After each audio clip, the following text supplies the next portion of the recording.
Good. All right, good evening, everybody, TTT athletes. So welcome to, this is a session tonight with Tom and Millie from Total Strength Endurance, as you can see on their lovely t-shirts, talking about and something that we believe in, which is the value of strength and conditioning work to supplement and support the three disciplines of triathlon. I'm just going to ask people to go on mute there, by the way. So if you're not on mute, guys, can you just put yourself on mute? Just some of you will be familiar with Tom and Millie already. And if you're not, you might be familiar with some of his workouts that we actually use and pass out to the athletes. So some of you guys will be doing some of the TSE strength and conditioning sessions as part of your weekly program anyway, guys. So Millie, I mean, we've known Millie for 5 or 6 years. She's a fully qualified strength and conditioning coach with a sports science degree. Also worked her way through a number of injuries over the years, so has a good understanding of that side of things. And Tom is known to many of you, and if I think of myself, I've known Tom for about 10 years now. First met him on a training camp in Mallorca about 10 years ago. Tom has been a TTT athlete for that period of time, and also in more recent years, one of the TTT coaches.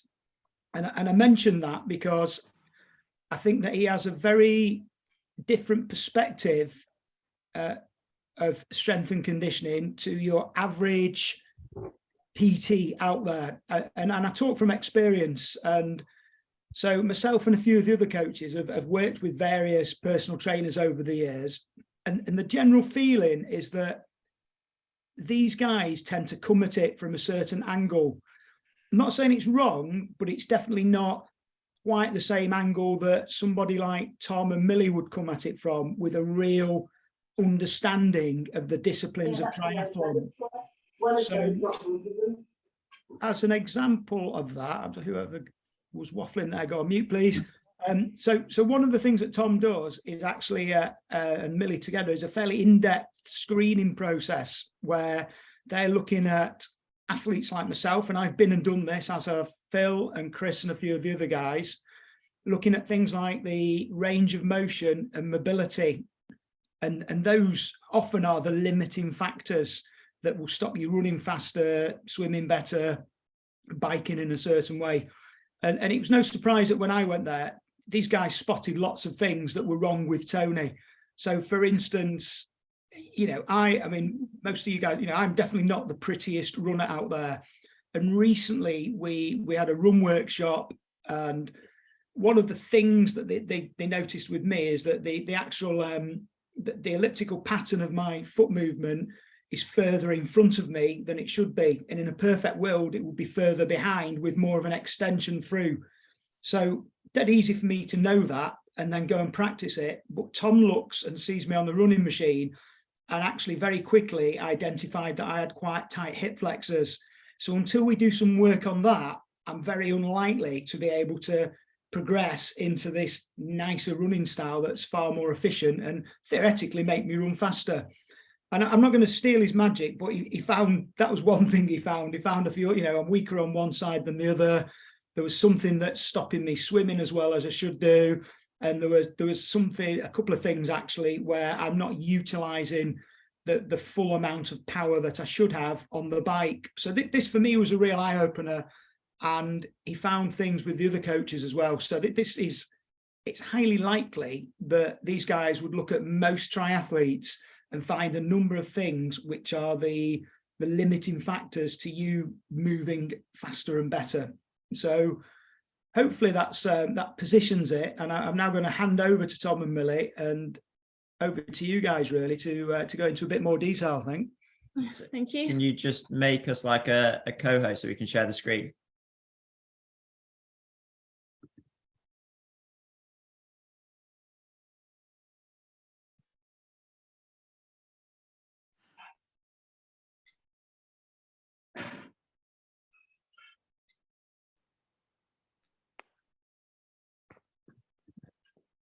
Perfect.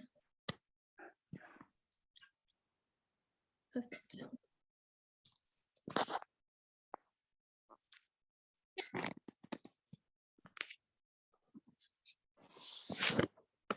Okay, so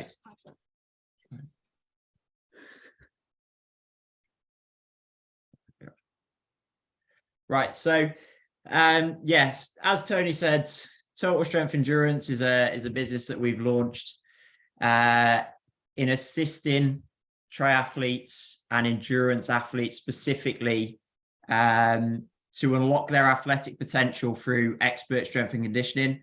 And we do it on a 3-stage sort of process. So we assess the athlete as an athlete first, as well as a human. So as you move naturally day to day, we address these issues and potential things that can be limiting performance or like potentially contributing to injuries. And then throughout the entire thing, we're trying to educate the athlete as much as possible on the reasons why, the reasons for it, why we need to do this, and how it's going to help you in the long run and during the entire thing. So there is an email address on the bottom there as well. Before we go into it, basically the way this evening will go is we'll go through some examples of how we can enhance performance and injury prevention.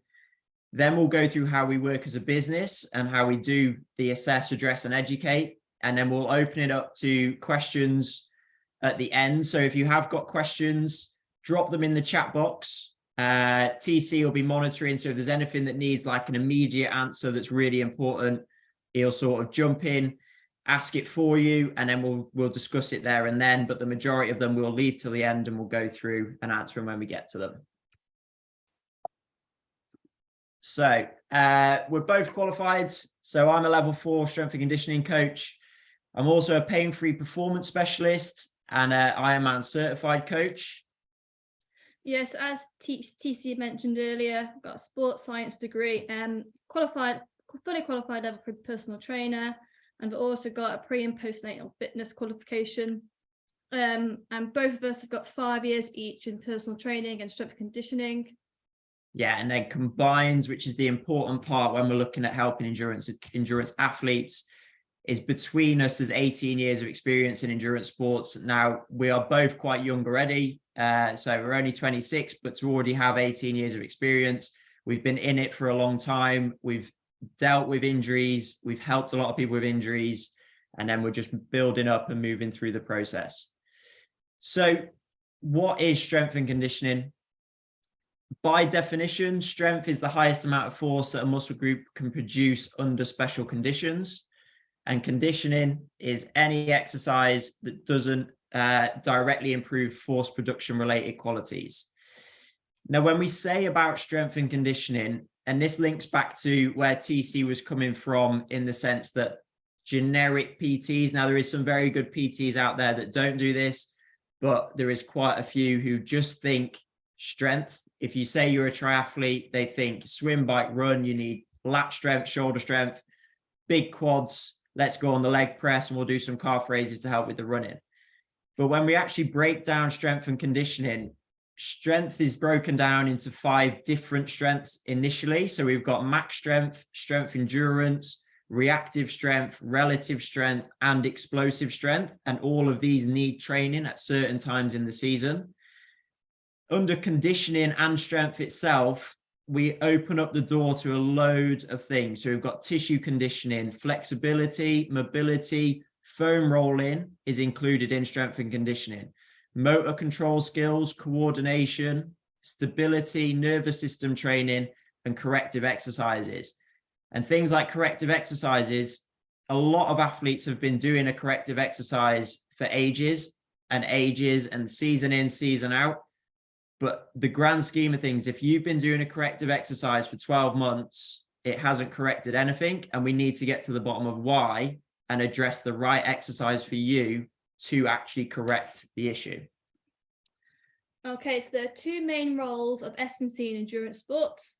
Firstly, we want to look at enhancing performance. And then secondly, we want to manage the injury risk. And then we'll explain through the slides how we will do that. Yeah, and before we go on to the injury risk one, which is the final example, it's important to note that we're not physios, we're not sports therapists. We don't diagnose injuries. We can give our opinion, but we would recommend seeing a physio first if you have an injury or a niggle. Once we understand what the injury is from that said professional, then we can look at how we can prehab that injury from an S&C perspective. Okay, so looking at more specific ways in which S&C will benefit performance. So we're going to try and get an increase in range of motion. So this will reduce any movement restrictions and help to distribute the load more effectively. You can see an improvement in technique and overall movement quality, leading to enhanced performance and reduced injury risk. Studies have shown a 21.3% improvement in the time to exhaustion. Studies have also shown a 6 to 7% improvement in running economy. We can see a greater speed reserve or anaerobic capacity, and that just greatly relates to a higher recruitment of fast twitch muscle fibers, which allows you to access more gears. We can see an increase in power to weight ratio, or watts per kilo, again about the enhanced fast twitch muscle fibers, improvement in bone mineral density, improvement in functional health, and it can also balance hormones. So it just creates a better internal environment for physiological adaptation to occur.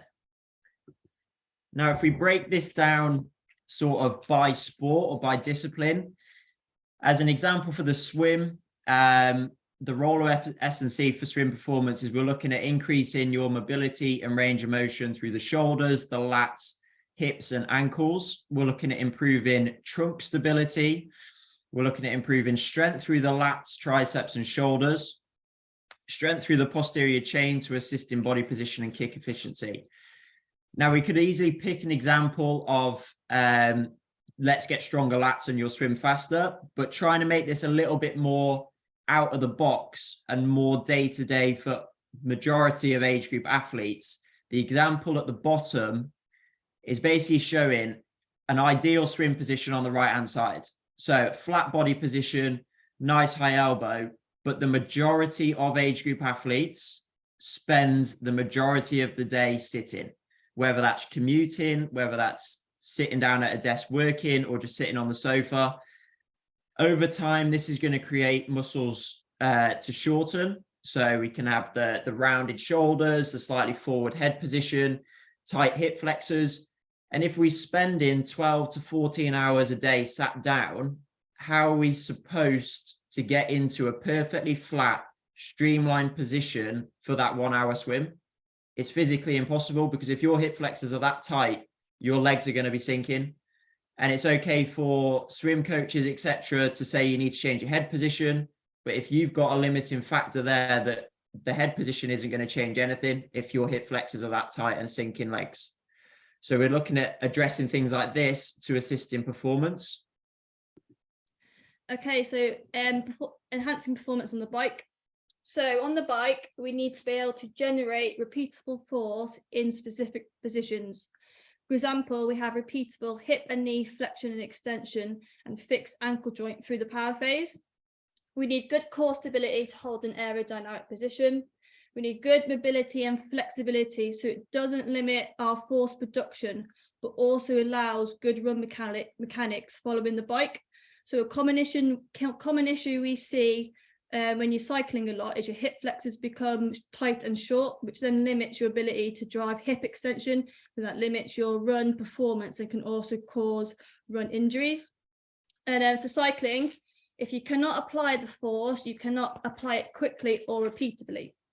So an example at the bottom of how we will periodize your strength training for cycling is we will start with general strength exercises like the barbell butt squat pictured, but the general strength you'll gain isn't necessarily transferable to bike power. So then we'll move on to specific strength exercises like a Bulgarian split squat to start to make the strength a bit more transferable.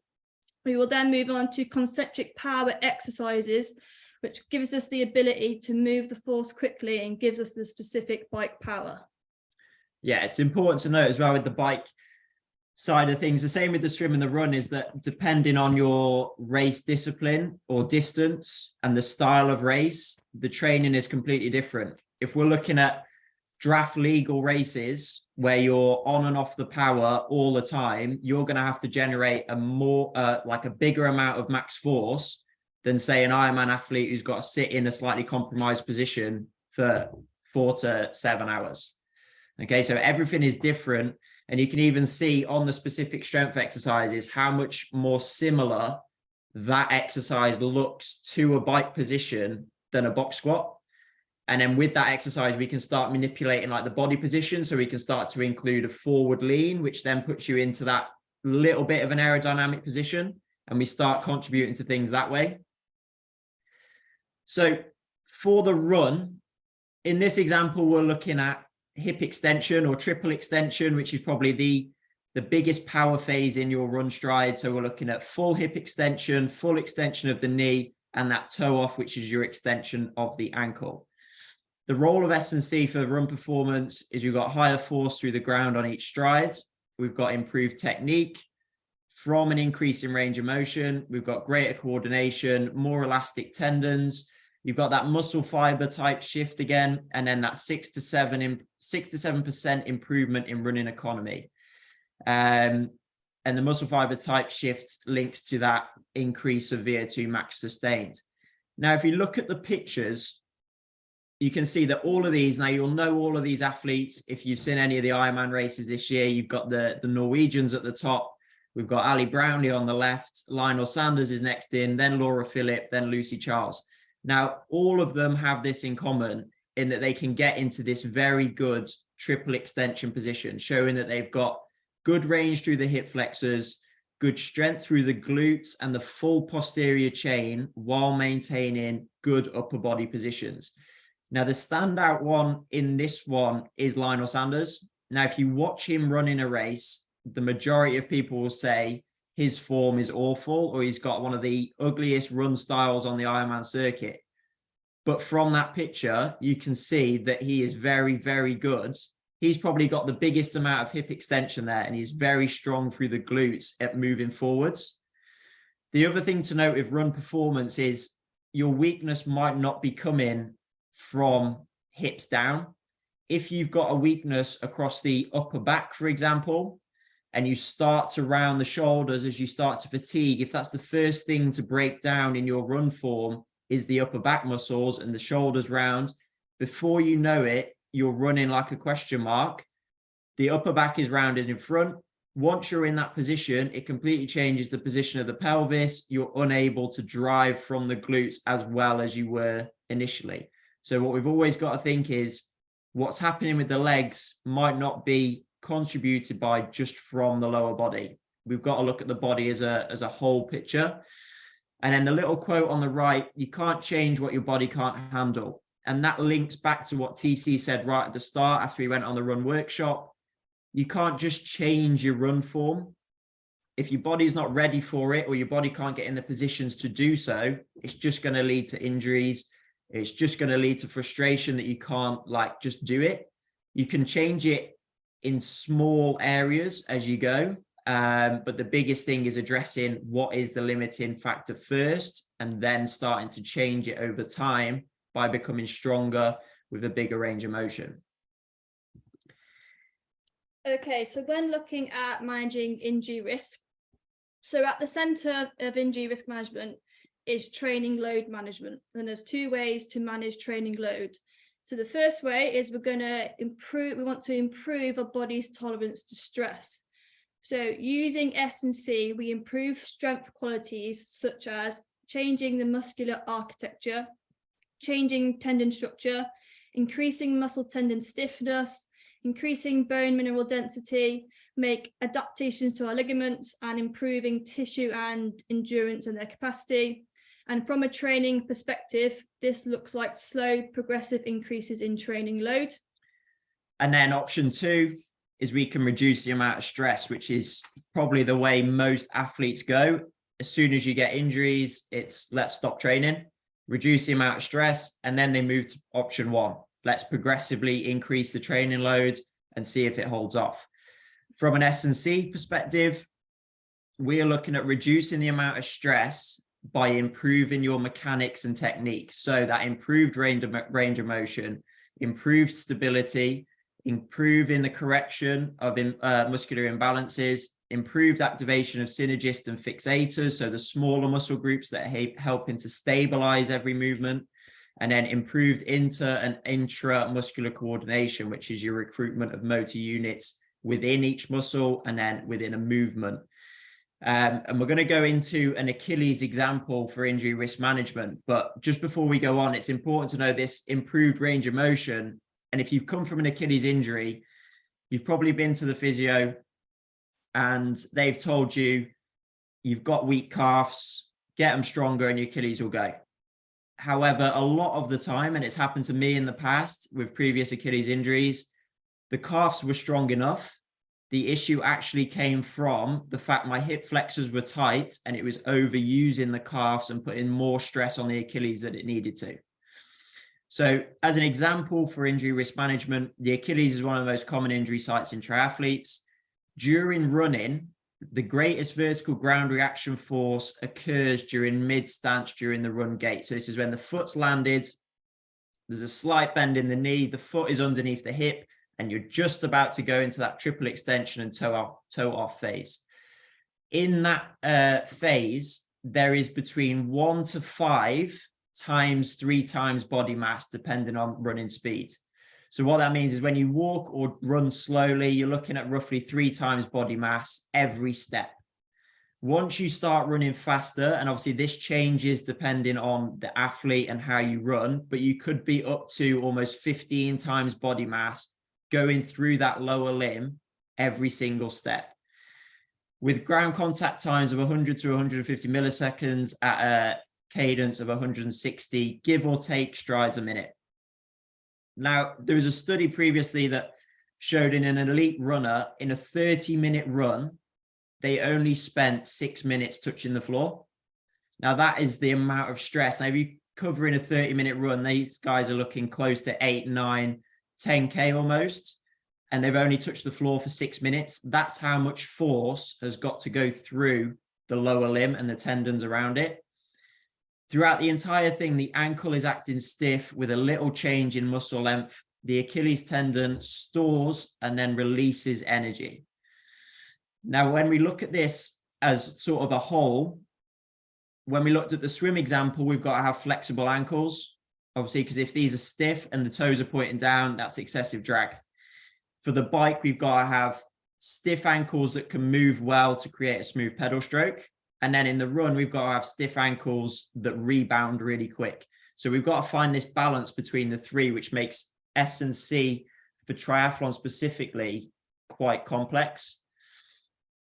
When we're looking at rehabbing a tendon or strengthening a tendon, tendons themselves adapt to mechanical tension, not metabolic stress. So running more is not going to strengthen your tendons anymore. Okay, so these need to be loaded slowly and for long periods of time by yielding isometric. So this is an exercise where you rack it up quite heavy, you hold a calf raise position, and we're looking at sort of like some small holds for like 15 seconds up to a minute onwards. The thing we often see is people jumping straight into plyometrics to return from an Achilles injury, or just jumping into plyometrics when their lower limb or they are just not stable enough to do so, which is just going to increase the risk of injury further. The balanced diet of tendons applies to the fact that we run quite a lot. So that is a fast repetitive motion nearly every day, especially if you're on like this 200K challenge that TTT are doing at the moment. This needs to be balanced out with slow, heavy work until it's strong enough for drills like plyometrics. And similarly, like the bike, without being able to apply the force, you cannot apply it quickly or repeatedly. So the stronger you come, think of it like your base training, the wider the base, the higher the peak. So the stronger that Achilles and the calf complex can become, the higher the force and the quicker it can rebound off the floor. And like the example before, we need to address the cause, not just the symptom. So your symptom may be Achilles tendonitis or inflammation. the cause may actually be coming from somewhere you haven't even connected to the Achilles. Okay, so how TSE works. So in short, it is a 3-step process. So to start with, you'll get a 90-minute to 2-hour movement analysis. You'll then get a full report of the analysis, which is sent to both the athlete and the coach. So this keeps the coach involved and lets them know what we found. And this is also a good way to track progress. You'll then receive a bespoke one-to-one coaching plan, which is done via Training Peaks, and then a monthly catch-up, which is done via Zoom or one-to-one. And you can also have the movement analysis via Zoom or face-to-face as well.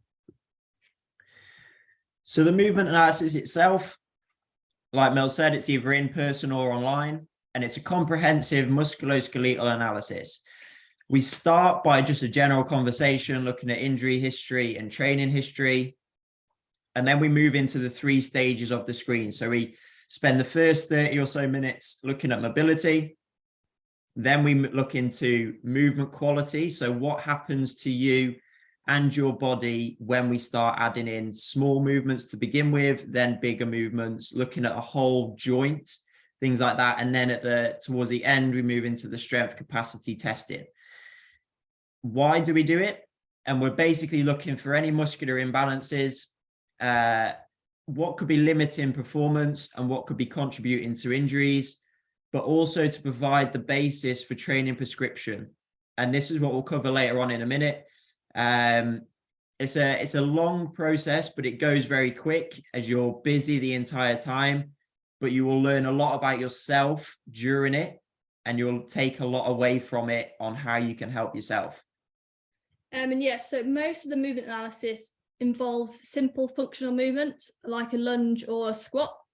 So the reason why we do this is because swimming, cycling and running is basically just a complex series of really simple movements put together in a coordinated fashion with good timing. So effectively, if you can't perform a simple functional movement by itself to a high standard, then when you ask your body to put it together in a complex sequence, you're going to have some issues or some compensations which are going to limit performance or lead to injury. Okay, so here we've got 2 examples of exercises that we will use during the movement analysis. So on the left, you've got a bird dog. On the right, you've got an overhead squat. And then in the middle, it's just myself performing a bird dog for comparison. So we look a little bit more closely at the bird dog on the left. You can see there's a shift through the hips to the right, and then the shoulders are just rotating to the left a little bit. So all this does is highlight in some compensations for stability issues through the glutes and core. So basically the glutes and core aren't strong enough to stabilize the body's position.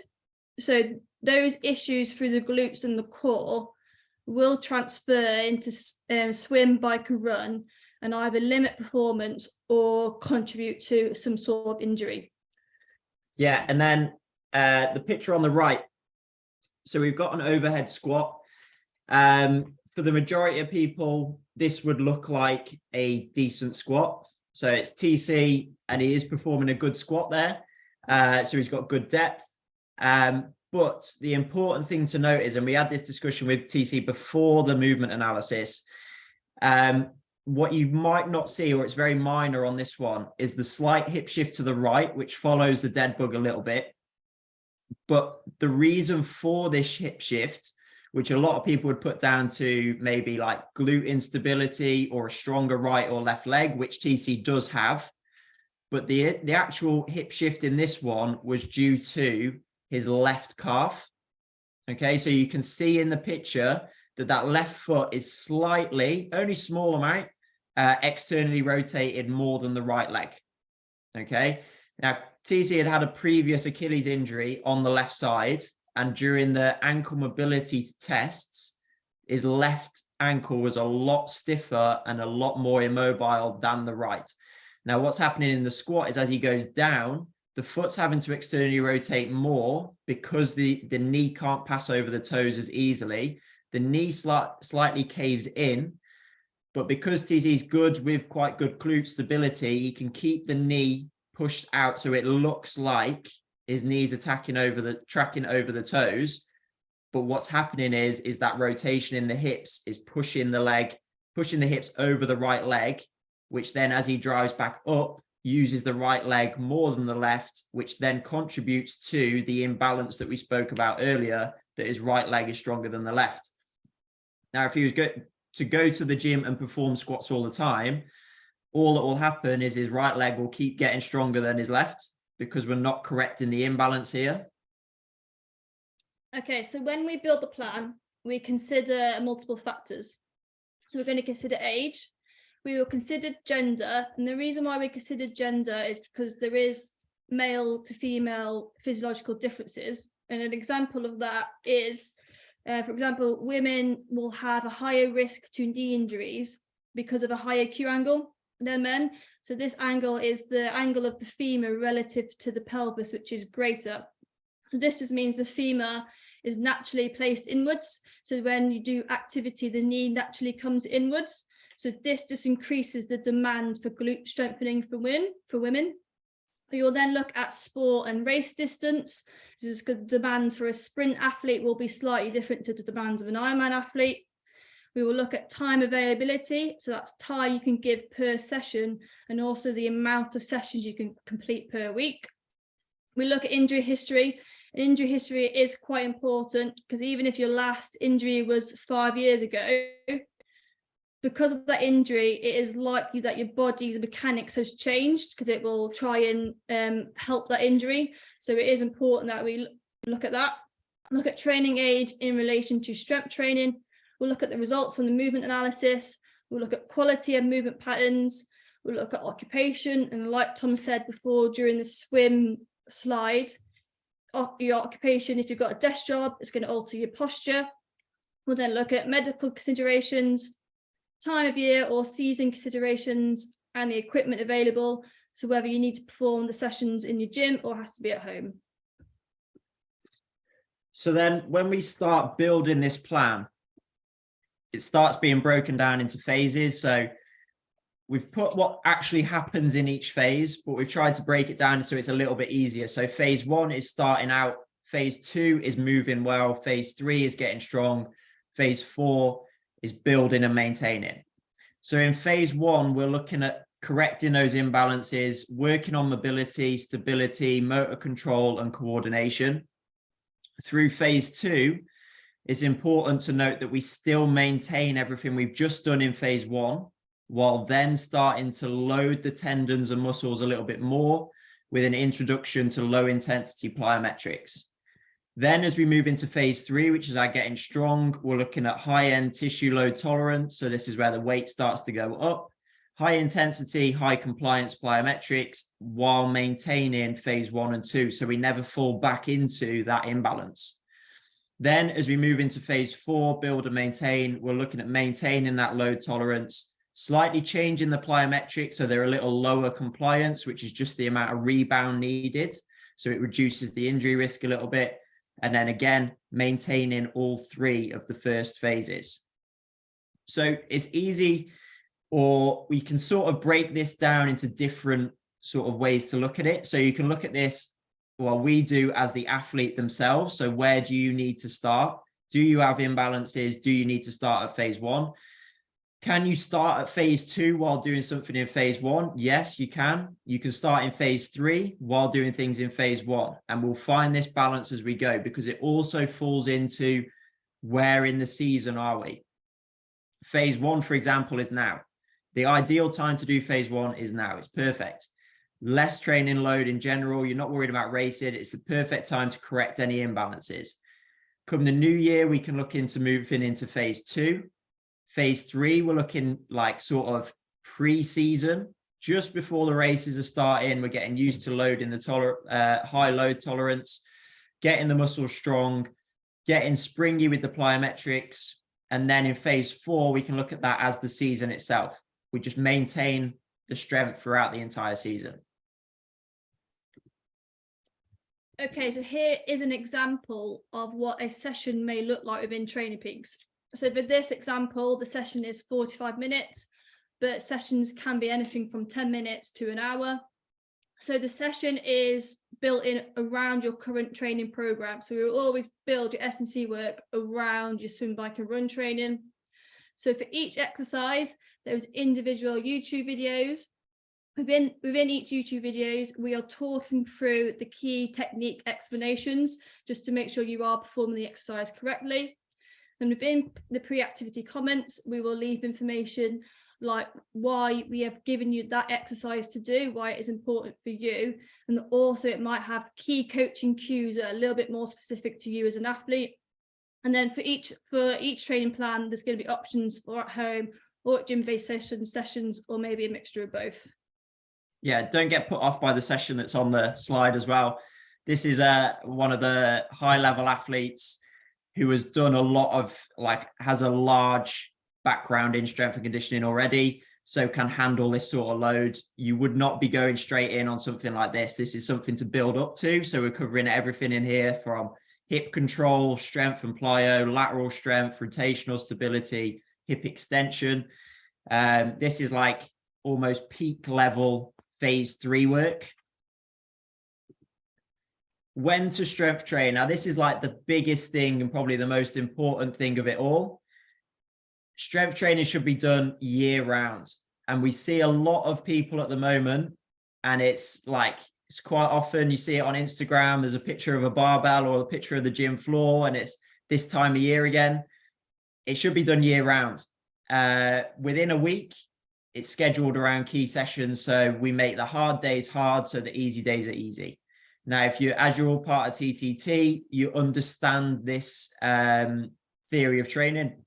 So harder runs, for example, might be backed up with your harder strength session. So your next day, which might be more aerobic, is easy so you can recover from it.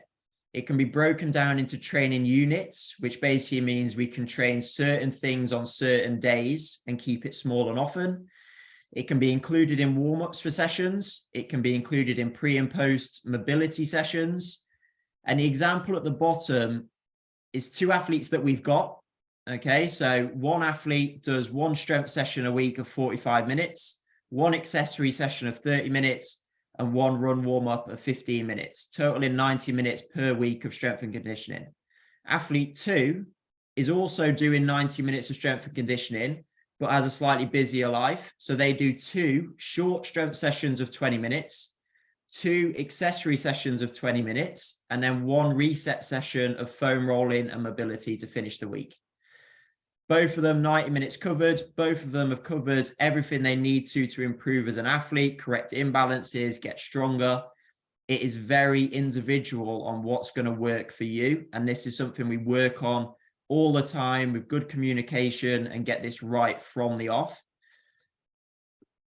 This is the reason why it's important to strength train year round. So max strength is only retained for approximately 30 days. Strength endurance for 15 days, max speed only for 5 days. So when we're looking at things like plyometrics, these are planned within your week around things you'll be doing in your run. So if you've done a hard run session that's finished with 4 by 30 seconds strides or sprints, for example, you've hit a bit of max speed there through the lower limb. We would then dose some plyometrics 4 to 5 days later. So you've got that constant dosage of it all the time. So it's constantly being built up. The other thing to think of, or to break this down in like an easier way, is if you're in a run block or a swim block or a bike block right now, if that's the weakness and you're working really hard over the next 4 to 12 weeks to improve that weakness all the way to race season, you wouldn't get to race season and then stop riding your bike or stop running or stop swimming after that block. But the majority of athletes will strength train all winter and then just stop when it comes to race season, which we understand the reasons why. Time gets a bit tighter. You want to focus on the race specific sessions, all this kind of thing, but you only need to do 1 per week if it's 45 minutes to an hour, or 2 to 3 if you're looking at 15 to 20 minutes. And this just keeps on top of it all year, and you'll just retain that all the gains that you've made over the winter. Otherwise, you'll stop doing your strength sessions, and then within 8 weeks, you're pretty much back to where you were when you started the strength training. Okay, so here's a few factors or issues that generally come up as what stops athletes from completing S&C work. So if you look at the first myth, lifting weights will make me bulky. Well, this is quite a common one. There's an issue is you get bulky when you don't want to look bulky, but 2, it'll make you heavy and then it'll make you slower for your endurance sport.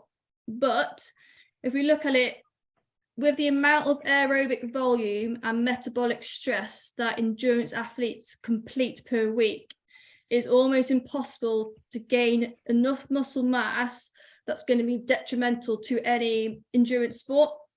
And if you do gain any muscle mass, it's going to be really usable mass that will actually benefit your endurance activity. And also, if we look at the way in which we prescribe S&C work, which might be a little bit different to any other PT, is that we focus on movement and not muscle. So we want to make adaptations to the nervous system and the musculoskeletal system, but not adaptations to muscle mass. Weight training will give me an injury, and lifting weights will make me too sore. So these two sort of link together. And we've had a few conversations with athletes about the soreness one. And we've seen it time and time again. You go to the gym for the first time, and it sort of links back to that training needs to be done year round. If you come off the back of 6 months, for example, your triathlon season and haven't done any strength work, and then you go straight to the gym and you start deadlifting heavy, of course you're going to be sore. It's a new stimulus because your body's forgotten about it after 8 weeks. Okay, so that's the first sort of side of it. The second side of it is warm-ups. The majority of people don't warm up properly for a strength session. When we're strength training, we want to be looking through your entire range of motion. If you aren't warming up in this range, when you then go and do it with a weight, that is when you're going to feel sore, because you are basically damaging the muscles. That is what we're looking to do with creating micro tears so they build stronger afterwards. To perform better, all my time needs to be spent on swim, bike and run. To a degree, we can understand where this comes from, and it is common sense. But if you're limited for a reason in swim, bike or run, be it range or motion, tightness, muscular imbalances, then S&C is the thing that's going to fix that. More swim, bike and run is not going to make you any faster if you've got a big limiting factor. And the fifth one, as endurance athletes, we need more muscular endurance, not strength. So that kind of links to the previous myth as well. So yes, we need a lot of muscular endurance, but you're going to gain that from your swim, bike and run training. But we also need muscular strength, and we can use strength work to develop other important fitness qualities, such as anaerobic capacity and things like that. So it's good to use muscular strength to then develop your muscular endurance.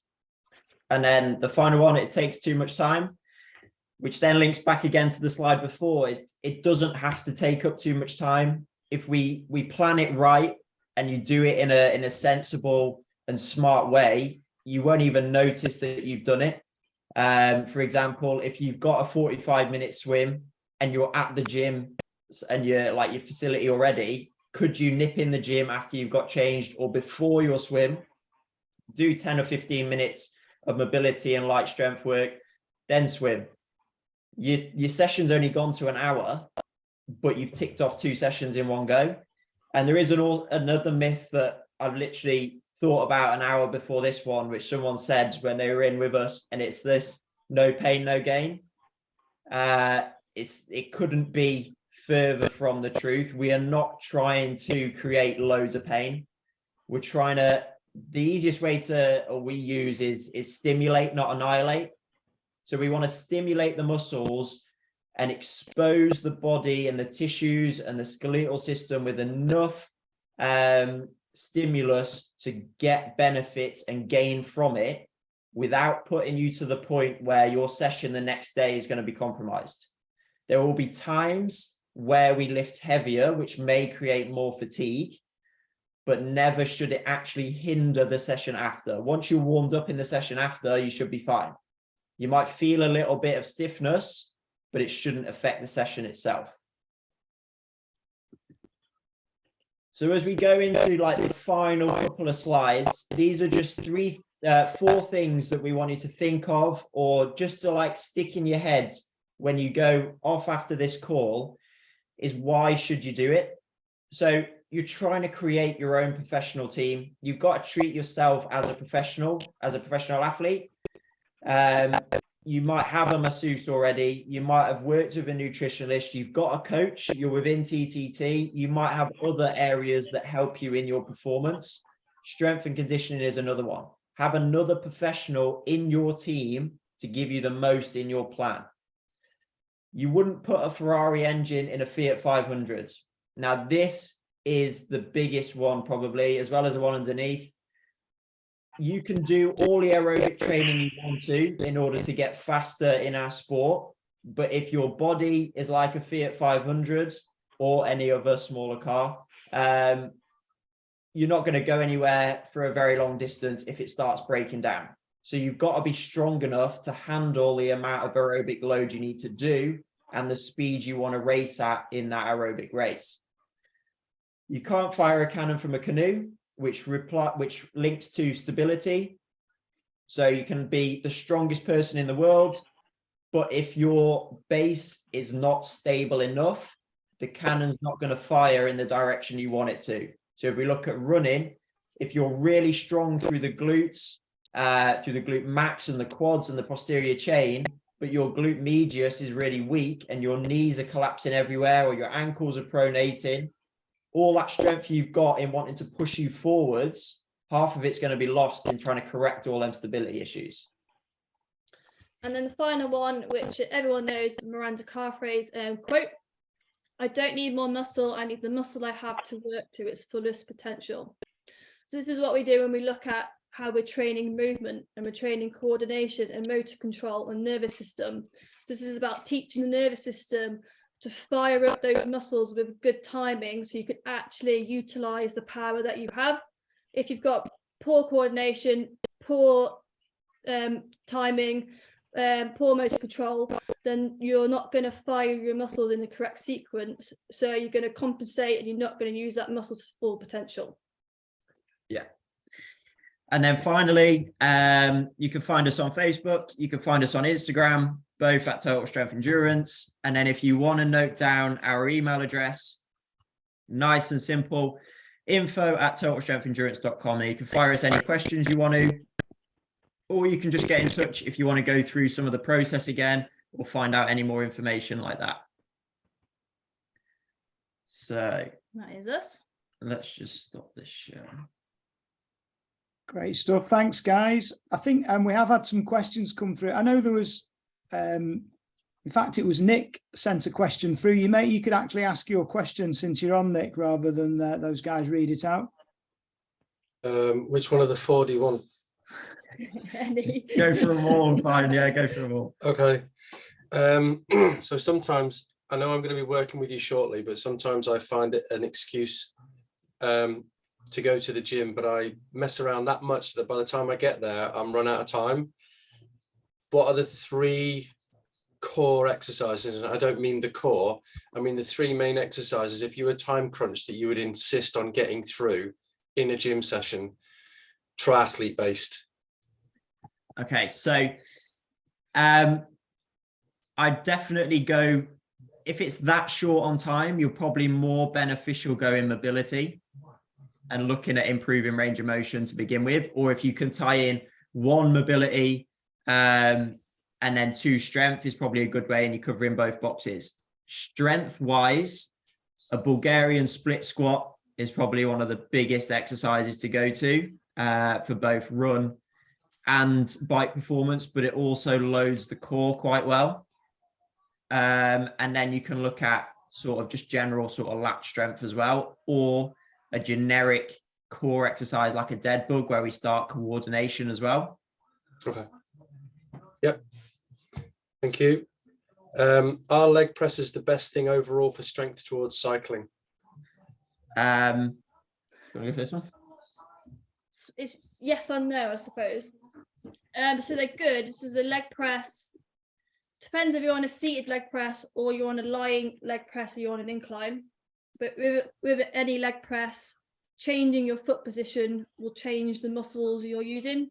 For example, if your feet are placed quite high on the platform, it's going to be more glutes. If they're placed a little bit low on the platform, it's going to be more quads. So it's just getting the balance between the actual technique you're using with that. Yeah, we went through a phase, for those who've been with TTT for a while, we went through a phase a couple of years ago of doing leg press pyramids. Yeah, To, definitely like, didn't come from me. some to failure. They were definitely a challenge. What else did I have? Oh, if you have a cold, and it's relevant right now because there's quite a lot of people who are not well. But they might think they could sneak to the gym and get a session in because they've been told, you know, don't go running or compromise the system, don't go on a hard bike session. But is it the same as the gym outside of infecting everybody else in the gym? It's kind of where that kind of links back to mobility. So you use mobility and movement quality rather than trying to develop any strength, because developing the strength will just put more stress on the body. But the mobility will probably actually aid the body in recovery. Okay. Yeah, no, that's good. Thank you. Okay, so we've got another question from one of the athletes. So in a nutshell, what's the relationship between muscle strength and stretching? Muscle strength and stretching. So a bit of like a difficult question in the sense of, are we talking about, do we need to stretch to release muscles, or is the stretching going to affect muscle strength? And the answer is no. Mainly because if you're strength training properly in like full range of motion, you are going to get the benefit of stretching, if that makes sense. So for example, if we're doing an RDL where we're eccentrically loading the hamstrings and stretching the hamstrings, studies have actually shown that you can benefit more from that than just stretching the hamstrings, because you're tying the two together. They're getting stronger while they're lengthening. So they get stronger in that end range. Same as through like when we squat, if we're squatting to full range, we're getting more mobility and more length through the hips and through the glutes that way.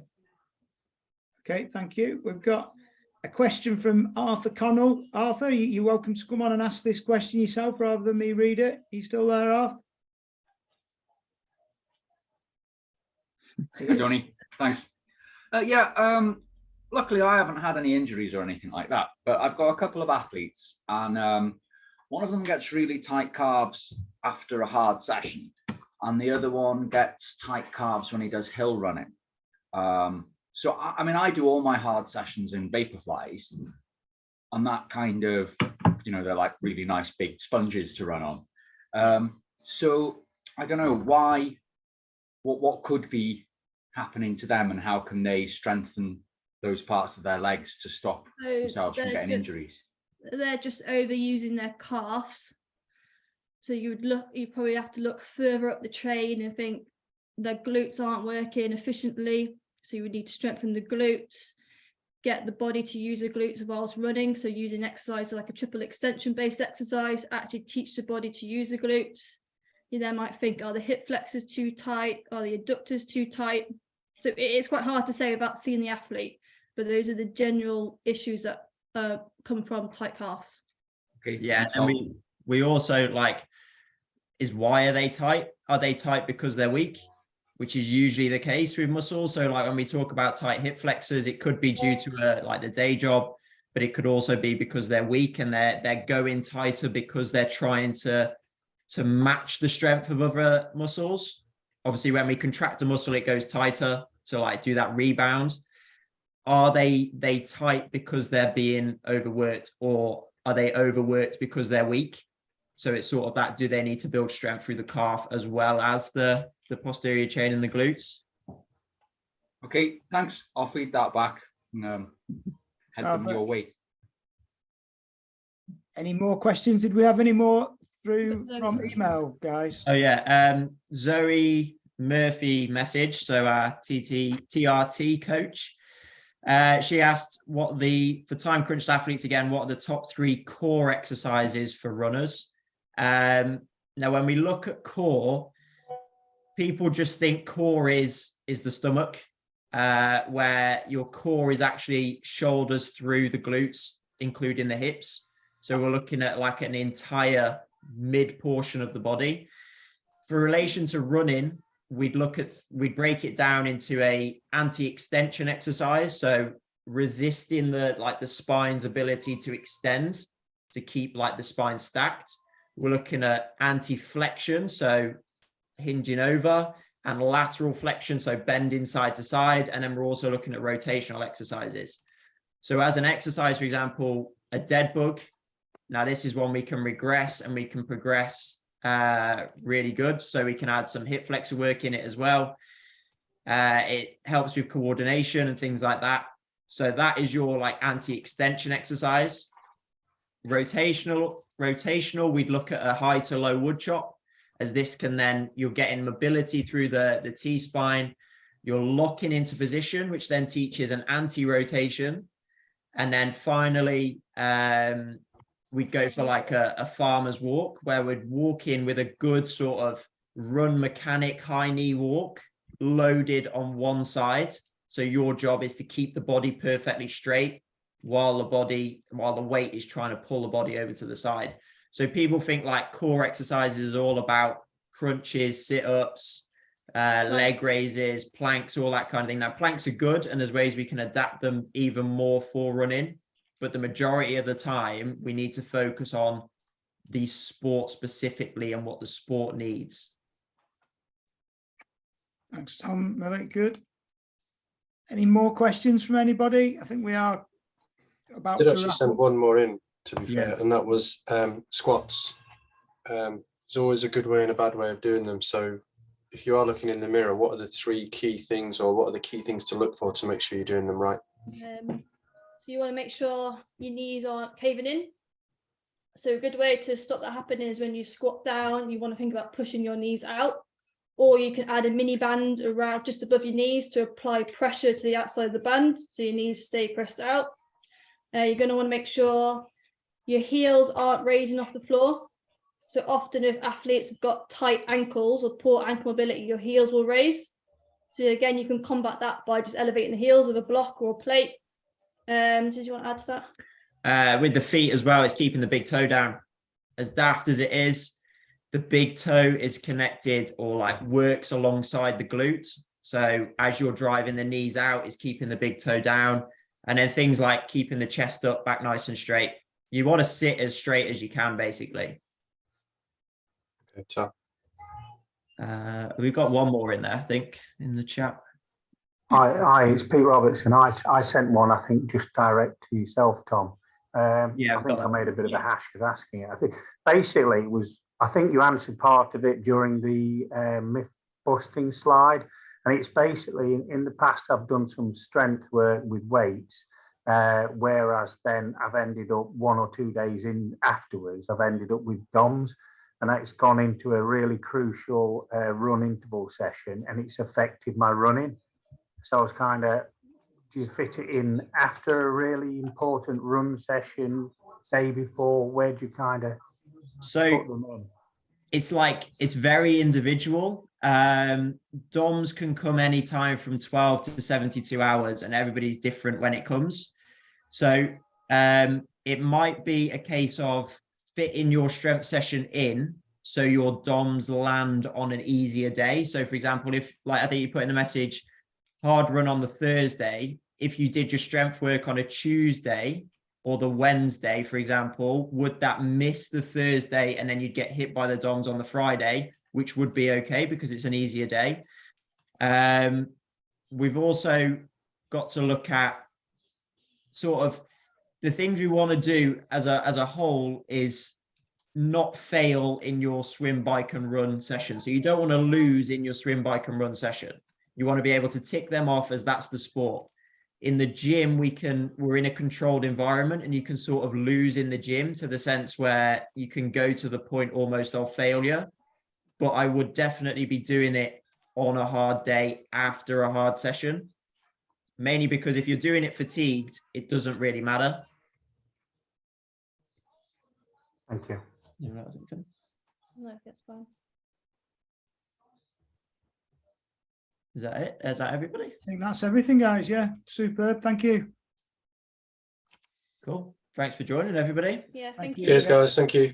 That's Thanks very much, recorded, Tom. and Milly, we will put brilliant. that on. Yep. Thank you. Yeah, I'll we'll be share in the touch, recording, obviously. guys.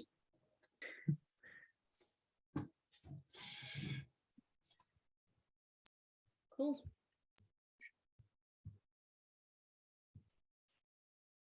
Make me the host again, Tom.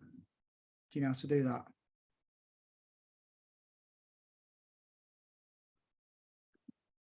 Yeah, there you go. Yeah, cool. Yeah, excellent. It is still recording. Let's stop that.